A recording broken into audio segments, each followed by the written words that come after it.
Persiapan timnas Indonesia jelang laga penting melawan China dalam lanjutan kualifikasi Piala Dunia 2026 zona Asia semakin intens.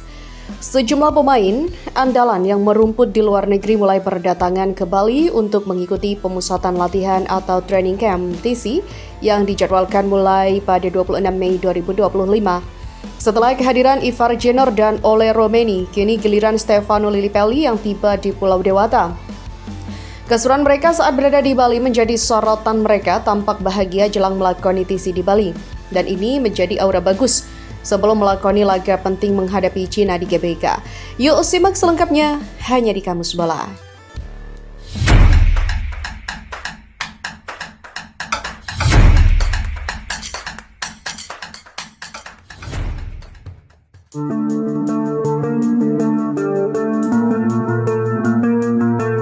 Musim 2024-2025 telah berakhir, khususnya untuk sebagian liga di Eropa. Para pemain mulai bersantai, mengalihkan fokus di luar lapangan seperti kumpul keluarga, liburan, hingga menikmati waktu luang dengan hobi lainnya. Tapi, bagi pemain yang terpanggil untuk pertandingan bulan Juni, maka nggak punya waktu untuk menikmati momen tersebut. Untungnya, walaupun begitu, TC di Bali bisa merefresh pikiran yang melelahkan.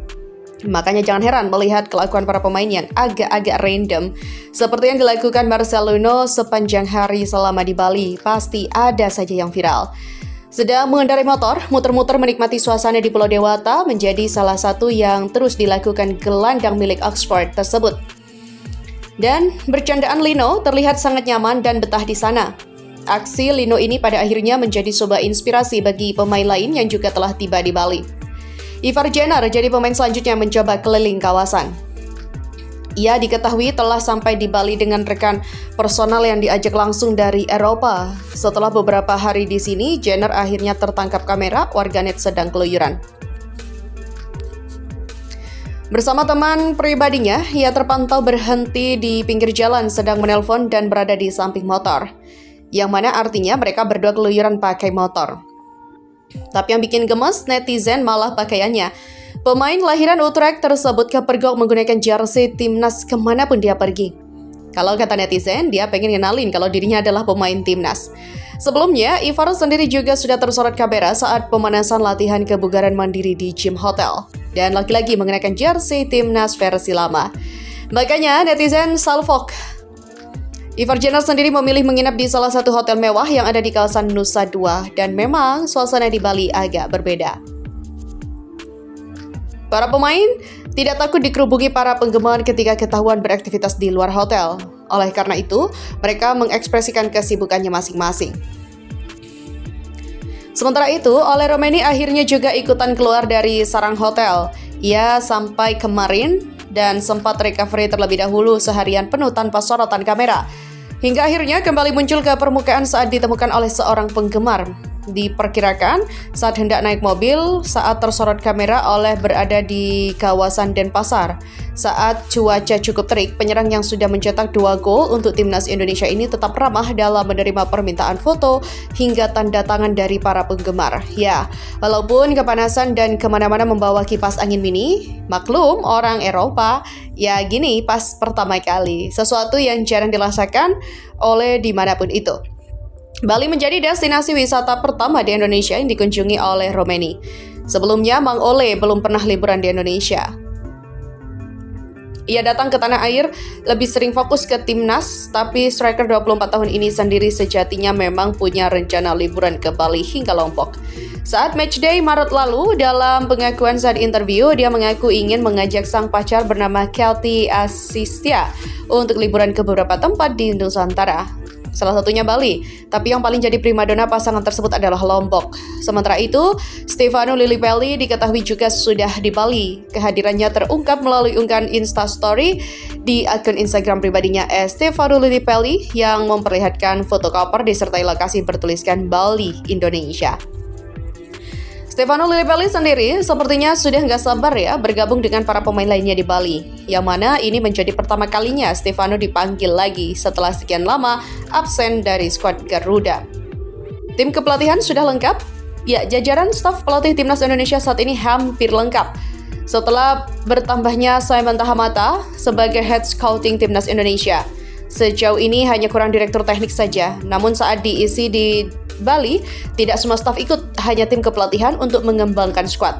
Dan terlihat para asisten yang siap membantu Coach Patrick sudah pada kumpul. Nantinya mereka semua akan saling bekerja sama, saling berkolaborasi untuk menemukan resep terbaik timnas Indonesia.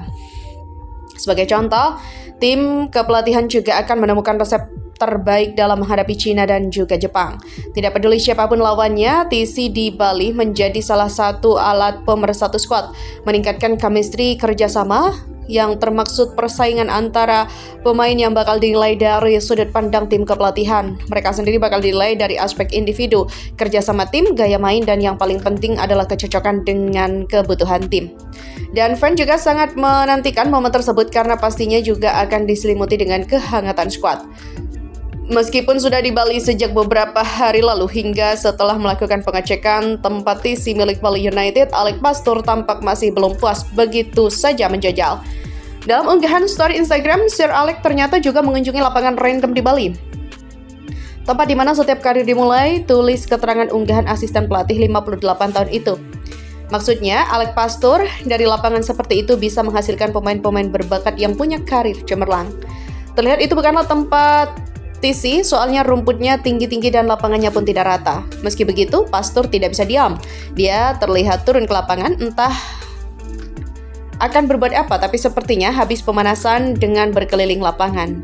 Dan aneh memang ada TC bagus-bagus malah ke lapangan umum ya. Mau heran, tapi ini Alex Pastur, sobat. Ya, terlepas dari apapun, kegiatan para pemain di luar lapangan, satu hal yang paling penting adalah dukungan dari para fans, hingga dari orang-orang terdekat layaknya pasangan Ole Romeni. Dan suara kalian, semangat kalian, jadi bahan bakar utama buat para pemain tetap termotivasi.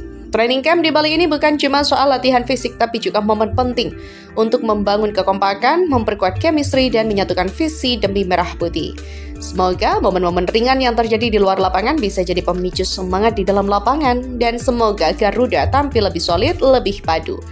Dan siap menghadapi tantangan dari tim Cina yang gak boleh kita remehkan, ataupun Jepang yang diketahui menggunakan banyak pemain muda hingga pemain utama absen dari daftar skuad layaknya Kaoru Mitoma, Zion Suzuki, Wataru Endo, Takefu Sakubo, dan Daichi Kamada. Sisanya adalah pemain cadangan dan wajah baru yang sebelum nyata dipanggil. So, inilah kesempatan buat melakukan perlawanan dengan dimaksimalkan di TC. Bukan malah berleha-leha, karena mau gimana pun, lapis kedua Samurai Biru juga tidak kalah mengerikan. Kelebihan dan kekurangan 6 penyerang timnas Indonesia, siapa layak starter lawan Cina? Pelatih timnas Indonesia Patrick Kluivert memanggil 6 penyerang terbaik yang tersedia. Persaingan di lini depan pun kian ketat, mengingat masing-masing pemain membawa keunggulan dan tantangan tersendiri. Lalu, siapa yang paling layak dipercaya menjadi starter saat menghadapi Cina? Berikut analisis mendalam kelebihan dan kekurangan 6 penyerang Garuda yang dipanggil. Yang pertama, Ramadan Sananta. Minim menit bermain tapi tajam di saat krusial. Ramadan Sananta masih menjadi salah satu nama yang menjanjikan di lini depan timnas. Meski belum mendapatkan menit bermain reguler, termasuk saat menghadapi Australia dan Bahrain di laga terakhir, Sananta tetap membuktikan ketajamannya. Ia sudah mengoleksi 5 gol untuk timnas senior, 3 diantaranya dicetak saat melawan Brunei dalam ajang kualifikasi Piala Dunia 2026. Ketajaman di momen penting menjadi senjata utama Sananta. Keterbatasan menit bermain bukan hambatan bagi pemain yang punya naluri gol tinggi ini. Jika ingin striker dengan insting predator di kotak penalti, Sananta adalah opsi yang patut dipertimbangkan. Kedua, ada Septian Bagaskara. Belum debut tapi bersinar di Liga.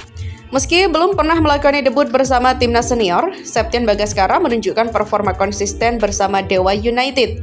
Dengan catatan 8 gol dari 31 laga musim ini, pemain muda ini tampil impresif di kompetisi domestik. Panggilan ke skuad Garuda menjadi peluang besar untuk unjuk gigi jika Kluivert mencari kejutan untuk mengejutkan pertahanan Cina.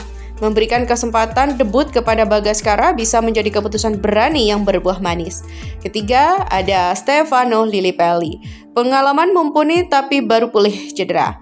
Ya, nama Stefano Lillipelli tak asing di telinga penggemar sepak bola Indonesia. Sejak 2013, ia telah menjadi bagian penting dalam skuad Merah Putih dan telah mencetak 3 gol untuk timnas.